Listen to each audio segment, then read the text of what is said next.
Standartinis daugiabutis, kuriame gyvena statistinė moteris. Namuose tikrai yra buitinės technikos, šaldytuvas, televizorius ar skalbimo mašina. Deja, technika kartais genda ir ją taisyti paprastai kviečiame meistrus. Jums ko gero teko girdėti įvairiausių istorijų susijusių su meistrais. Šįkart būtent skalbimo mašinų remonto meistrams surengsime testą. Mums talkins šios srities profesionalas, kuris apžiūrės naują skalbyklę ir jai tiesiog nuims variklio diržą. Sutartu laiku atlikti remonto turėtų atvykti 4 meistrai. O štai ir pirmasis. Labą dieną. Prašom. Žinot, nežinau, kas čia yra. Vanduo tik tai, visą laiką arba į vonę, ar čia ir tik tai, kad ne į sieną, tik čia jau taip ir liktų. Va. Ir ką, visi nerima vandens, ar kas čia? Nu, net nežinau, čia norėjau ir tyla. Kas čia yra, Dievas žino. Kaip taisyklė, dažniausiai gedimai būna iššaukti neteisingo naudojimosi. Tiesiog nepatikrinami rūbai prieš sudedant į skalbyklę, perkraunama skalbyklę arba nesukamas vanduo prieš ją paleidžiant.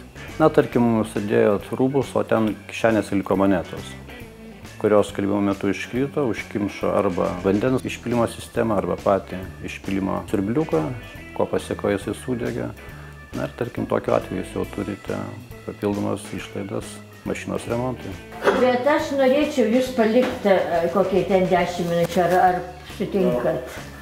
Tai kodėl dabar norit pabėgti? Meistras 10 minučių paliekamas vienas, mat buto šeimininkė keliauja į vaistinę. Pasitikiu aš. Nu, tai, bet žinokit, kad nebus pretensijų paskui, žinokit. Nu, tai nebus, tai aš jūs užrakinsiu. Nenoriu. O jeigu man reikės išeiti, jūs pamiršite? Ne, čia mano viskas, tai ar ne? Nu, palaukit, dalyvėsim čia, atrodo. Nu, aš labai greitai. Nu, tai kol kas. Jeigu galit dar palaukit, minučių, man atrodo, čia viskas bus labai greitas. Nu, arba bėgit tada visai. Nu, tai gerai. Yra porą kartų tekę būti tokioje situacijoje, tiesiog būti iškviestam po to, kai buvo iškviestas pirmas meistras, po to buvau iškviestas aš. Na ir dėl kompetencijos tokios, arba tiesiog dėl nevisiškai sąžiningo požiūrio savo darbą, buvo nekokybiškai suteikta paslauga klientui. Žmogus tiesiog turėjo 2 kartus sumokėti prieš tai buvusią meistrą, po to sumokėti už paslaugą ir bei pakeistą detalę man. Netrukus buto šeimininkė grįžta namo, o meistras skuba nudžiuginti užsakovę dėl sėkmingai atlikto remonto. Pamenate, nuimtas tik skalbyklės diržas. Nu, atrodo, kad dirbs. Na, taip, vaikumėlis, tai kiek čia aš jums skolinga? Na, pas 70 litrų. Šita suma, kurią įsivardino, jinai yra reali ir ją buvo galima paprašyti, mano supratimu, vien už atvažiavimą bei diržo grąžinimą į vietą. Buvo kontaktas nudegęs ir buvo ten variklio kaladėlė, kažkur tai ten padegusi tokias pavaliau. Kas dirba dar? Nu, tai stebuklis ir dar taip greitai. Taigi, jeigu mūsų neapgauna klausa, meistras per 10 minučių uždėjo ne tik diržą, bet dar ir pakeitė kaladėles ir nudegusius kontaktus.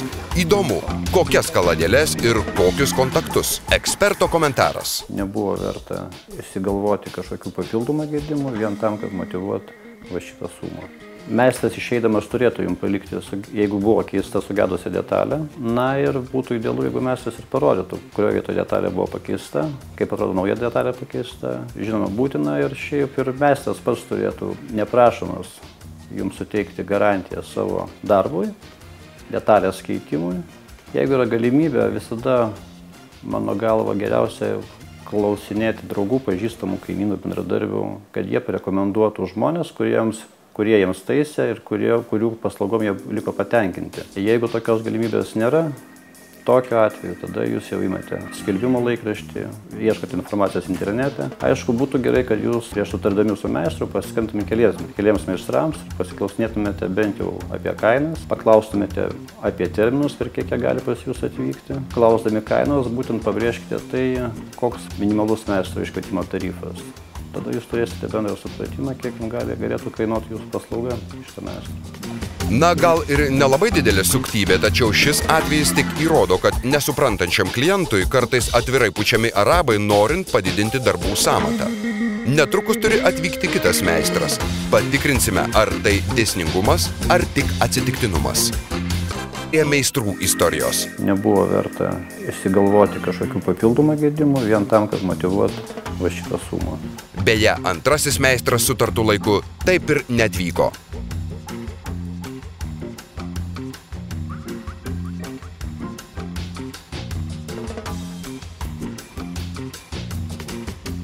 Ji nedirba.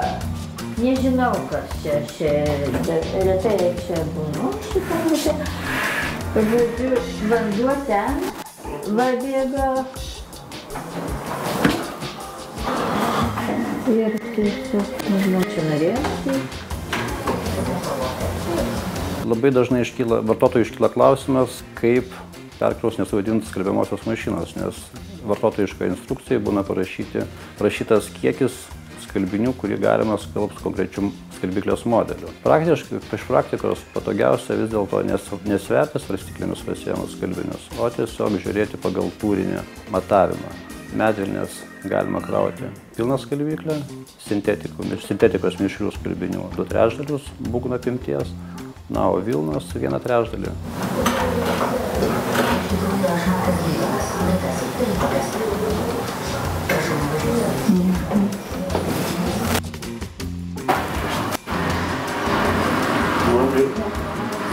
Suveikit. Tai taip staigiai pataisit? Aš negalėjau galiausiai, tai jų jau. Kažkas vis dėlto yra. Aha, variklis po būna nesisukas.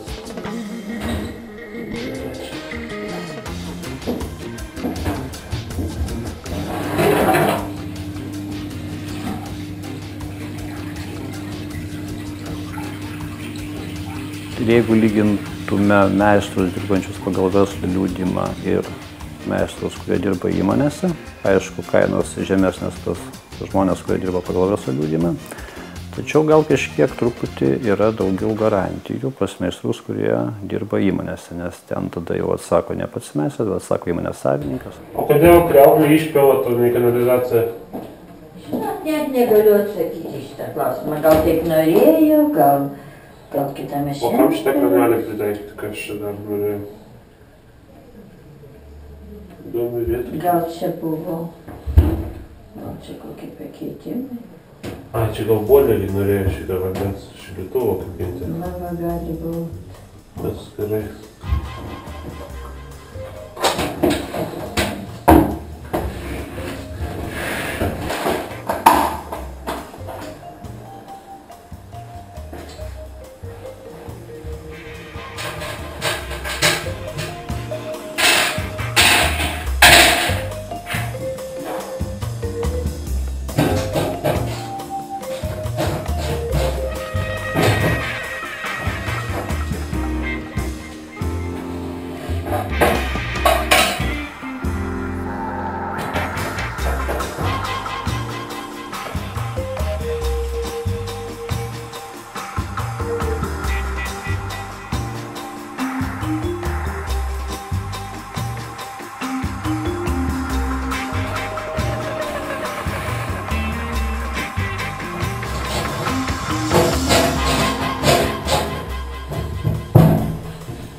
Kiek čia skolinga būsiu? 105. Kiek? 105, 80 darbas, 25 transportas. Tiek daug? Pas mus čia minimalus taisymas. Kaip sakėt? Čia minimalus taisymas. Jo. Mums minimali kaina taisymas 180 litrų. Tiesa, suma yra didesnė nei pirmojo meistro, kuris poniai šiek tiek primelavo. Tikriausiai šitas meistras buvo iš įmonės, nes įmonės meistrų įkainiai nuo meistrų dirbančių pagal verslą liudijimą skiriasi 1,5–2 kartus. Minimalus remonto mokestis. Dar vienas magiškas žodžių junginys rėkiantis, kad jums teks paploninti piniginę. Belieka sulaukti trečiojo meistro.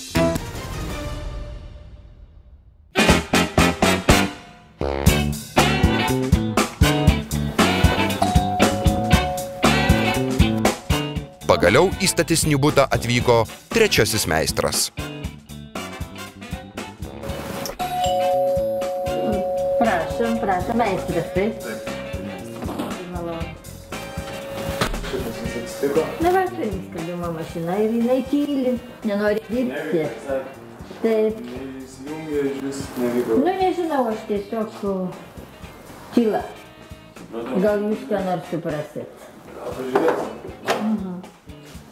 Prašau. Čia, žinot, vanduo į čia, ir tai jau nieko ne. Taip.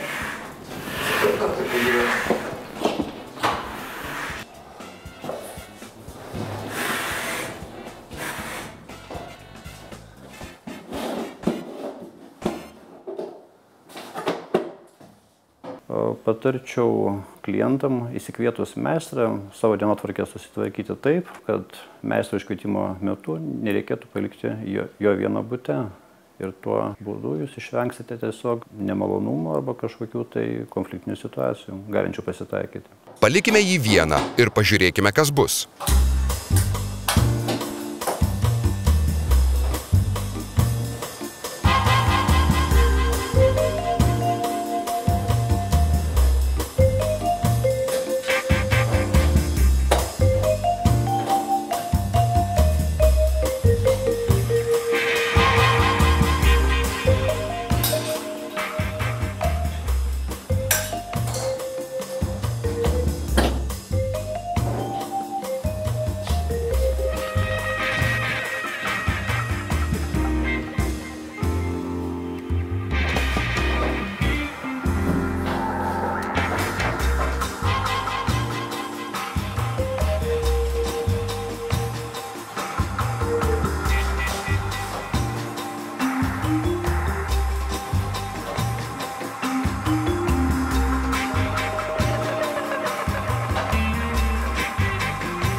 galima jį suprasti, nuo to meistras buvo labai alkanas.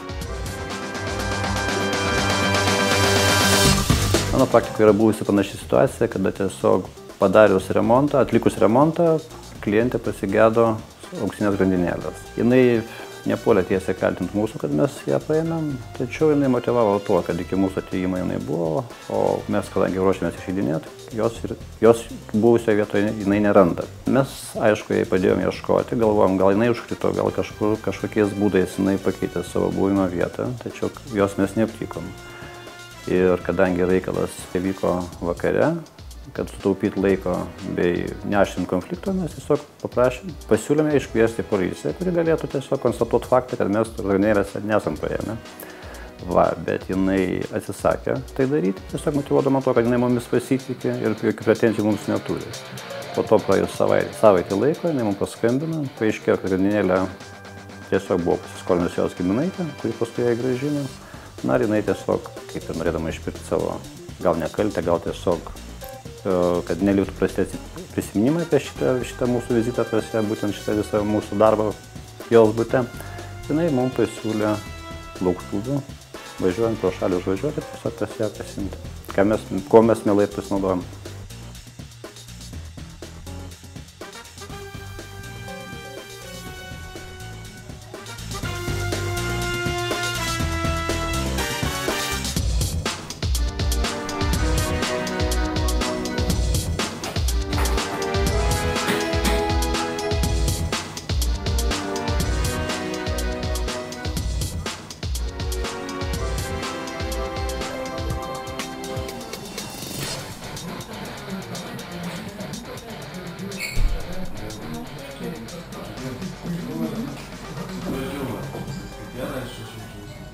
Kiek prašote pinigėlių?